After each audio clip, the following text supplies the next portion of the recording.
Bluebells of England.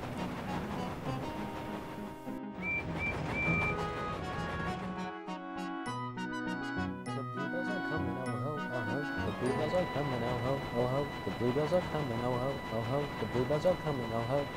If you must sing, Percy, grumbled Douglas. Can't you sing in tune? Anyway, our song's about candles. And mine's about bluebells. Then it's daft. Bluebells are flowers. Flowers can't come, they grow.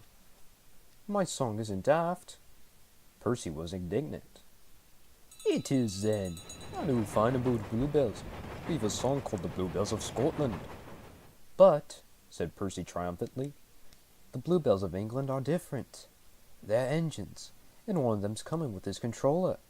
Didn't you listen, he went on severely, to the fat controller telling us about it? I was away.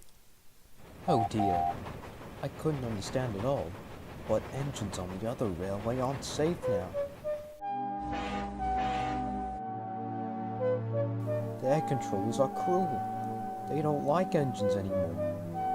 They put them on cold, damp sidings, and then... Percy nearly sobbed. They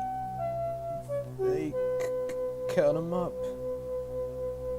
You're right there, agreed Douglas. If I hadn't escaped, I'd have been cut up too. It's all because of young diesels. They're all devils, he added fiercely.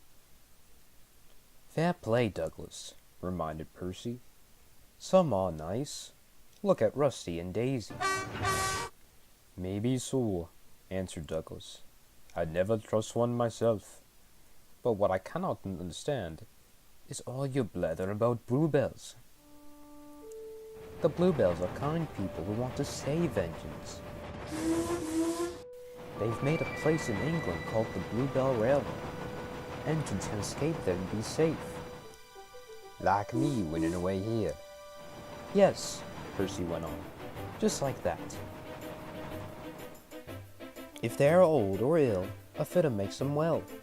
They can have their own special colors, all the coal and water they need, and pull trains too. Oh, that's brawl hearing, said Douglas with feeling.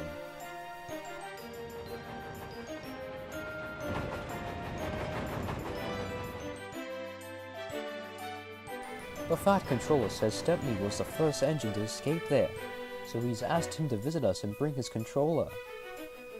What? Objected Douglas. How about young diesels? Mightn't they catch him on the way? We thought so too, said Percy, but the fat controller says there's no danger of that. Stepney's a match for any diesel. Besides, his controller will take care of him. He's a brave engine for all that, said Douglas admiringly. Fancy finding his way through all those diesels just to see us. Look, squeaked Percy. The station's crowded. Silly. How can I look, unless I'd be a corkscrew? Why have they all come? There's no train. But Percy was wrong. The signal dropped, and from far away an engine whistled.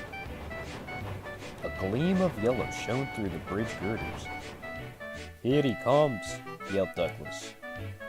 Pope, pope, peep, peep. The two engines whistled excitedly in welcome.